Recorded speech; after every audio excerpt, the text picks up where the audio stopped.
ከቤት ኪራይ ጋር በተያያዘ መንግስት ከበድ ያለ ማስጠንቀቂያ መስጠቱን ሰምተናል። በዋነኝነት ማስጠንቀቂያውን ለአከራዮች የሰጠው ደግሞ የፌዴራል ፖሊስ ነው። አከራዮች ውል መፈጸም ካልቻሉ ከባድ ቅጣት ይጣልባቸዋል። በሌላ በኩል ደግሞ የቤቶች ቀውስ እየተባባሰ በመምጣቱ ብሔራዊ የቤቶች ባንክ በአስቸኳይ እንዲቋቋም ጥሪ ቀርበዋል። ሰላም ቤተሰቦቻችን፣ መረጃዎቹን የት ሀገርና የት ከተማ ሆናችሁ እየተከታተላችሁ እንደምትገኙ በሐሳብ መስጫው ላይ ጻፉልን። የቤት ኪራይ ውል ከተዋዋላችሁ በኋላ ከቤት ኪራይ ጭማሪ ጋር በተያያዘ ያጋጠማችሁንም ነገር ጻፉልን። አሁን ዝርዝር መረጃዎቹን አንድ በአንድ ወደ እናንተ እናደርሳለን። እስከ መጨረሻው አብራችሁን ቆዩ።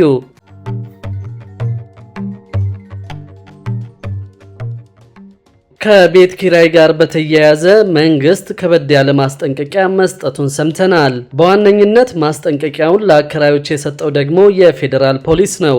አከራዮች ውል መፈጸም ካልቻሉ ከባድ ቅጣት ይጣልባቸዋል። የመኖሪያ ቤት ኪራይ ውል ምዝገባ ያላከናወኑ አከራይና ተከራዮች በቅጣት ወደ ስርዓቱ እንዲገቡ በተደጋጋሚ ጊዜ ማስጠንቀቂያ መሰጠቱ የሚታወስ ነው። የመኖሪያ ቤት ቁጥጥርና አስተዳደር አዋጅ መውጣቱን ተከትሎ የአዲስ አበባ ከተማ አስተዳደር ባወጣው መመሪያ መሰረት በሁሉም ወረዳዎችና ክፍለ ከተማዎች የመኖሪያ ቤት ኪራይ ውል ምዝገባ ሲከናወን ቆይቷል። የአዲስ አበባ ቤቶች ልማትና አስተዳደር ቢሮ እንዳስታወቀው ከሆነ በውል ምዝገባው ወቅት ከ422,000 በላይ የኪራይ ውሎች ተመዝግበዋል። የውል ምዝገባው ቢጠናቀቅም ውል መፈጸም የነበረባቸው ተከራዮች አሁንም አሳማኝ መረጃ ይዘው ሲቀርቡ በልዩ ሁኔታ እየተስተናገዱ ይገኛሉ።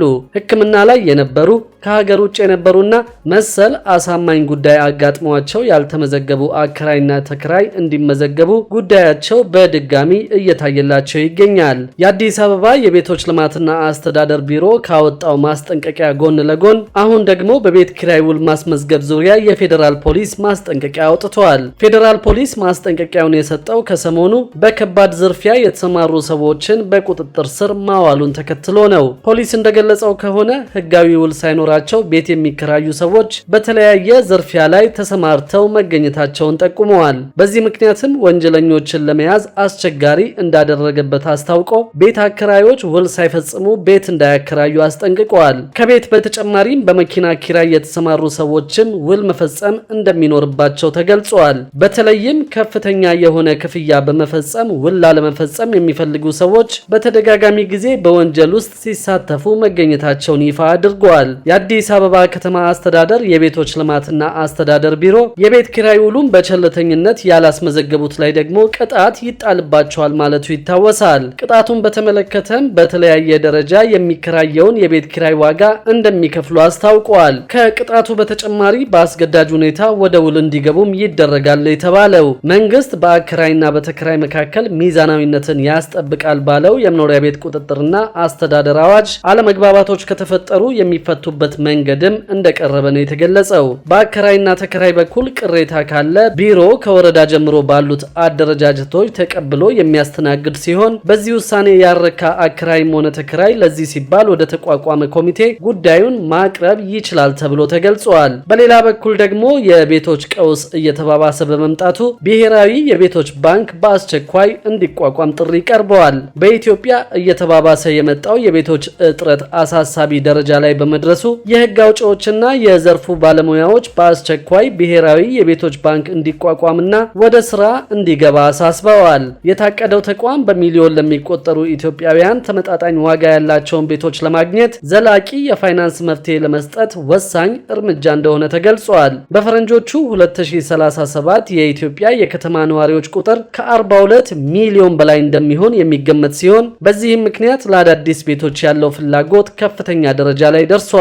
በአሁኑ ወቅት በአዲስ አበባ ከተማ ብቻ ከ1.2 ሚሊዮን በላይ የቤቶች እጥረት ያለ ሲሆን በአገር አቀፍ ደረጃም በየዓመቱ የሚገነቡት ቤቶች ከሚያስፈልገው አንጻር በእጅጉ ያነሰ ነው። ይህ ከፍተኛ የሆነ የቤቶች እጥረት በተለይም በከተማ አካባቢዎች ህገወጥ ሰፈራዎች እንዲስፋፉና የኑሮ ደረጃ እንዲቀንስ ምክንያት ሆኗል። የህዝብ ተወካዮች ምክር ቤት የከተማ የመሰረተ ልማትና ትራንስፖርት ጉዳዮች ቋሚ ኮሚቴ አባላት እንደገለጹት ከሆነ በሌሎች ሀገሮች እንደሚታየው የልማት ባንኮች አይነት የቤቶች ባንክ ቢኖርና ለቤት ግንባታ በረጅም ጊዜና በአነስተኛ የወለድ ምጣኔ ብድር በመስጠት ወሳኝ ሚና ይጫወታል። የቋሚ ኮሚቴው ምክትል ሰብሳቢ አቶ እሸቱ ተመስገን እንዳሉት እንዲህ አይነት ተቋም ሳይቋቋም ከቀረ ለቤቶች እጥረት ዘላቂና ውጤታማ መፍትሄ ማግኘት እጅግ አስቸጋሪ ይሆናል። የከተማና መሰረተ ልማት ሚኒስቴርም ይህንን ጉዳይ ከፍተኛ ትኩረት በመስጠት በአፋጣኝ ወደ ትግበራ እንዲገባ አሳስበዋል።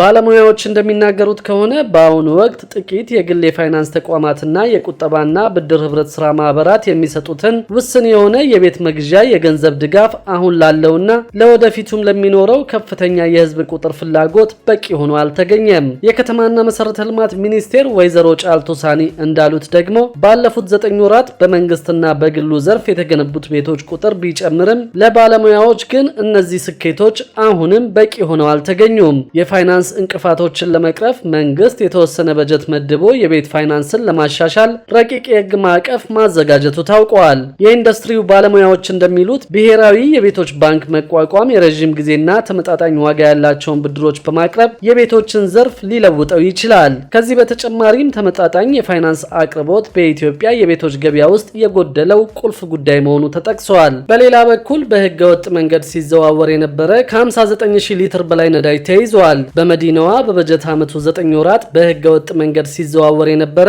ከ59944 ሊትር በላይ ነዳጅ መያዙን የአዲስ አበባ ከተማ አስተዳደር ንግድ ቢሮ አስታወቀ። የአዲስ አበባ ንግድ ቢሮ ኃላፊ ወይዘሮ ሀቢባ ሲራጅ የቢሮውን የ2017 በጀት ዓመት የ9 ወር አፈጻጸም ሪፖርት ግምገማ ሰሞኑን ሲያካሂድ እንደተናገሩት በ9 ወራት በኮንትሮባንድና በህገ ወጥ መንገድ ሲዘዋወር የነበረ 47311 ሊትር ቤንዚን፣ 12444 ናፍጣና 189 ሊትር ነጭ ጋዝ በድምሩ ከ59944 ሊትር በላይ ነዳጅ መያዝ ተችሏል። እንዲሁም 48 ኬሻ ቡና በተደረገ ቁጥጥር በመያዝ አሰራሩን ጠብቆ እንዲሸጥ መደረጉን አመልክተው በዚህም ነዳጁን ጨምሮ ከ10 ሚሊዮን 207,000 ብር በላይ ለመንግስት ገቢ ተደርጓል። ኃላፊዋ እንደገለጹት ህገወጥ የነዳጅ ዝውውርን ለመቆጣጠር በተከናወኑ ተግባራት ከአምናው ተመሳሳይ ወቅት ጋር ሲነጻጸር መሰረታዊ የሆነ መሻሻል ታይቷል።